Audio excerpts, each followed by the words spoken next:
Is Britain right now on the edge of revolution? Or are we simply rediscovering our pride in being British? Because let's be honest, you cannot walk down the street in Britain without spotting a Union Jack or a St George's Cross flying from windows, from lampposts, from cars and more. Some say it's a rebellion, a pushback against the establishment, against the mass immigration and against being silenced. Others say though, it's not that deep. It's just people finally standing tall and saying, we are proud of who we are. We are proud to be British. So today we're going to break this down. We'll look at the flag movement, raise the colours, immigration, government response and the cultural tension. Then we're going to ask the big question. Are we witnessing the start of a British revolution? Or is it just a nation finding its voice again? Stay tuned because the answer might not be as straightforward as you think. The flag movement, the raise the colours. Let's start with these flags. You all must have seen it, either on the news or scrolling through social media. Whole neighbourhoods, villages with flags on lampposts. Some councils have tried to take them down, calling them divisive or inappropriate. But what happens next? The people just raise even more. Now, this isn't just about fabric on a pole. Flags are symbols. They're powerful. They carry a meaning of identity and defiance. When people plaster an entire street of them, they're sending a message. We belong here, this is ours. The last time we saw flags so heavily used in Britain, think of World Cup summers, royal weddings, the Queen's Jubilee, the Queen's funeral. But this is different. This isn't about sport or ceremony or remembering someone. This is about people expressing themselves politically, without holding a placard, without shouting slogans. Instead, they're saying it silently, but visibly. We are proud to be British. But here's a twist. Some people are calling it a cultural revolution. Others see it as harmless patriotism. Which camp is right? Which camp are you in? Now, let's address the elephant in the room. Immigration. It is one of the most, if not the most polarising issue in Britain today. You've got groups saying enough is enough, pointing to pressures on housing, the NHS, jobs, local communities and crime in neighbourhoods. They argue that uncontrolled immigration is changing the very fabric of this country. On the other hand, you've got these people who argue that immigration is what has kept Britain running, especially in healthcare, construction and essential services. They say we should embrace diversity and not fear it. But here is where it gets deeper.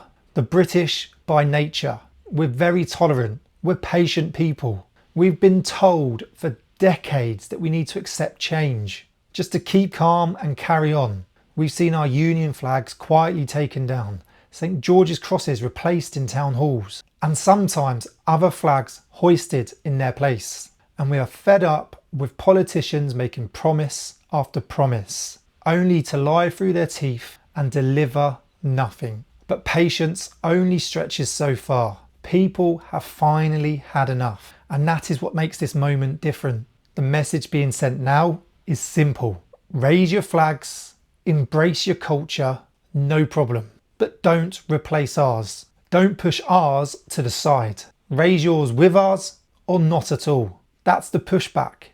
It's not violent, it's not extreme. It's a demand for balance. Pride versus rebellion. This is where the line can get blurred. On one hand, you've got communities rallying together, saying we are proud of who we are. We're proud of our history, our traditions, our flag. For many, that's where it ends. Pride.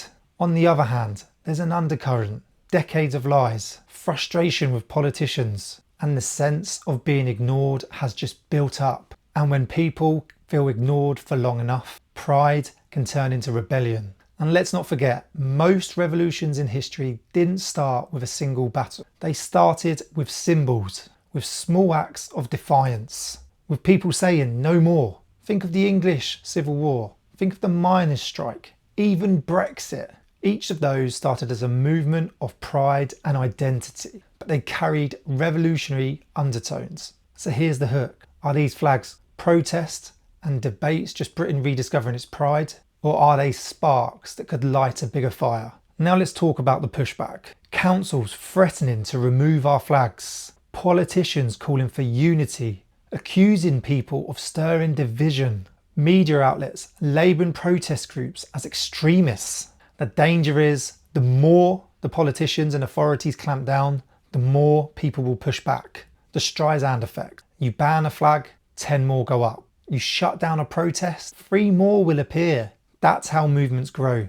And remember, the British people have been patient for years. We've kept our heads down, we've worked hard, paid our taxes, and tolerated being ignored. But the moment patience runs out, that's when the quiet majority turns into the loud majority. And let's slip in a quick plug here. If you want to wear your pride without relying on flags, check out our Covert Ops coffee and our Combat Ready HQ t-shirts. Built for resilience, fueled for the fight.